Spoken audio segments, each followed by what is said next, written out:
I am going to use that power because one of the objectives of the statute in that section is to prevent people from driving motor vehicles without having a license. So unlicensed drivers. Then I will say to the constables, there are less intrusive ways to achieve that objective.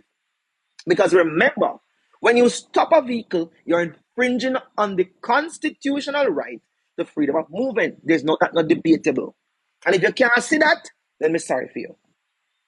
So the less intrusive way to infringe on that could be simply this.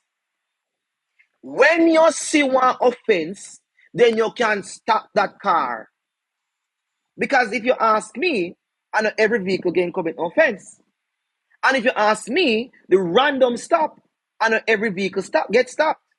So since I know every vehicle gets stopped, and then it is more likely that where an offense is observed, then that could be that the person who is driving the vehicle is not a licensed driver. Since a licensed driver knows or should know or ought to know that the constitution and that the law requires that you are to comply with the fitness and all those provisions. Yes, you must make sure you have a brake light always at work. But I gotta say you never know. Yeah, you must make sure it's at work and all them something there. So that would be a less intrusive way to infringe on the right of freedom of movement. When you observe an offense, so nobody can't. Anybody you feel like they want to be in court can do it, because I know what I know, and I am quoting case law, and I'm not speaking from the top of my mind.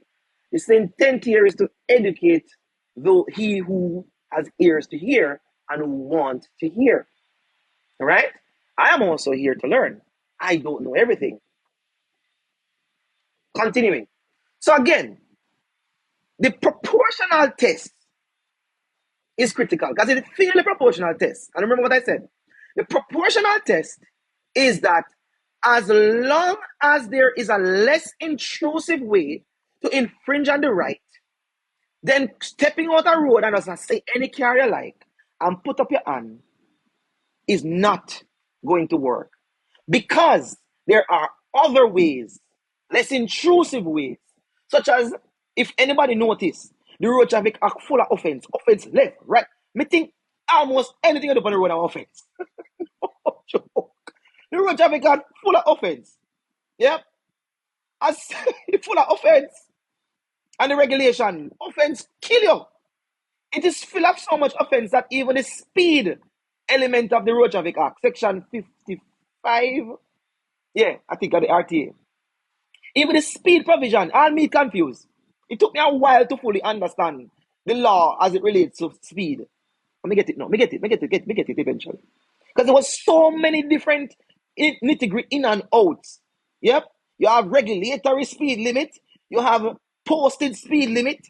You have the speed limit different, even though the posted speed limit is there. You have speed limit based on the type of vehicle you drive. Mr. The man then make some people law there. We confuse the neck out of people, as far as I'm concerned. Yeah.